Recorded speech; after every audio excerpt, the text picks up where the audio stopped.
सोनम वांगचुक की जीवन कहानी। सोनम वांगचुक भारत के एक प्रसिद्ध अभियंता, शिक्षा सुधारक, पर्यावरणविद और सामाजिक कार्यकर्ता हैं। उनका जन्म 1 सितंबर 1966 को लद्दाख के लेह जिले के उलेते कफो गांव में हुआ था।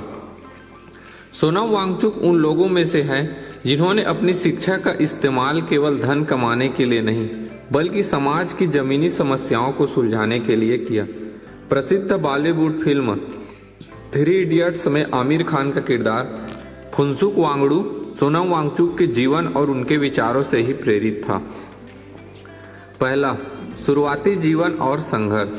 सोनम वांगचुक का बचपन आम बच्चों से काफ़ी अलग रहा। 9 साल की उम्र तक वे किसी स्कूल नहीं गए क्योंकि उनके गांव में कोई स्कूल नहीं था। उन्होंने अपनी शुरुआती शिक्षा अपनी माँ से मातृभाषा से सीखी।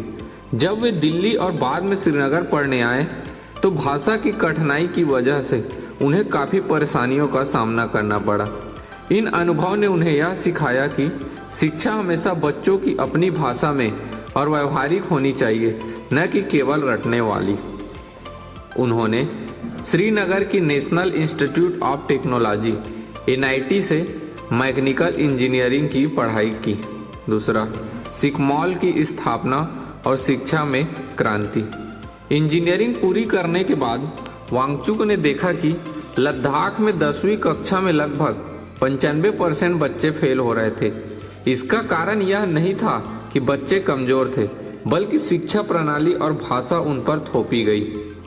1988 में उन्होंने अपने दोस्तों के साथ मिलकर SECMOL students educational and cultural movement of Ladakh नाम की संस्था बनाई। असफल बच्चों के लिए स्कूल। सिकमॉल का परिसर उन बच्चों के लिए एक प्रयोगशाला बना जो पारंपरिक परीक्षा में फेल हो गए थे। व्यवहारिक शिक्षा। यहाँ किताबों से ज़्यादा व्यवहारिक काम, प्रोजेक्ट, डेयरी फार्मिंग, सोलर ऊर्जा और स्व प्रबंधन पर जोर दिया जाता है। 100% सौर ऊर्जा से चलने वाला कैंपस। सिकमॉल का कैंपस पूरी तरह से सौर ऊर्जा से चलता है और लद्दाख की कड़ाके की ठंड, शून्य से नीचे का तापमान में भी बिना किसी हीटर या लकड़ी के गर्म रहता है। तीसरा, आइस स्तूप का आविष्कार। लद्दाख एक ठंडा मरुस्थल है जहाँ पानी की भारी किल्लत रहती है। सर्दियों में बर्फ पिघलती नहीं है और वसंत के मौसम में जब फसलों को पानी चाहिए होता है तब ग्लेशियर से पानी नहीं मिलता। इस समस्या के हल के लिए सोनम वांगचुक ने आइस स्तूप की अवधारणा विकसित की। सर्दियों में व्यर्थ बहने वाली पानी को पाइप के जरिए लाकर एक वर्टिकल फव्वारे के रूप में छोड़ा जाता है। माइनस तापमान में यह पानी जम जाता है और बर्फ का एक विशाल शंकु या बौद्ध स्तूप जैसा ढांचा बना लेता है।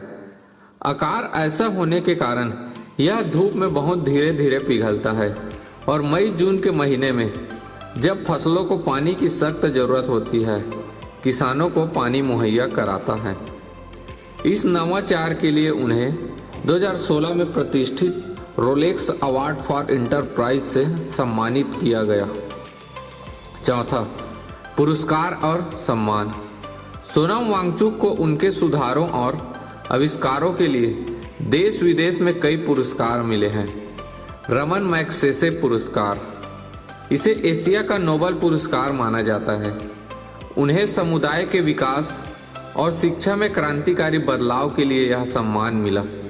संतोकबा मानव धर्म ट्रस्ट पुरस्कार, global award for sustainable architecture. पांचवा, पर्यावरण और लद्दाख के अधिकारों के लिए आंदोलन। हाल के वर्षों में सोनम वांगचुक लद्दाख के नाजुक पर्यावरण को बचाने के लिए काफ़ी सक्रिय रहे हैं। 6ठी अनुसूची की मांग। वे लद्दाख को संविधान की 6ठी अनुसूची में शामिल करने की मांग कर रहे हैं ताकि वहाँ की ज़मीन, संस्कृति और पर्यावरण को बड़े उद्योगपतियों के अति विकास से बचाया जा सके। जलवायु उपवास। उन्होंने 0 से 20-30 डिग्री नीचे के तापमान में कई दिनों का उपवास रखकर सरकार और दुनिया का ध्यान हिमालयी पर्यावरण के संकट की ओर आकर्षित किया। मेड इन इंडिया और बाइकआउट चाइनीज। 2020 में भारत चीन सीमा तनाव के दौरान उन्होंने चीनी सामानों का बहिष्कार करने और भारतीय तकनीक को बढ़ावा देने की अपील की थी। निष्कर्ष, सोनम वांगचुक की कहानी यह सिखाती है कि समस्याएं चाहे कितनी भी कठिन हों, अगर सोच व्यवहारिक और इरादे नेक हों तो स्थानीय संसाधनों से ही बड़े बदलाव लाए जा सकते हैं। वे आज के युवाओं के लिए एक मिसाल है कि तकनीक का सही उपयोग प्रकृति के साथ संतुलन बनाकर कैसे किया जाए।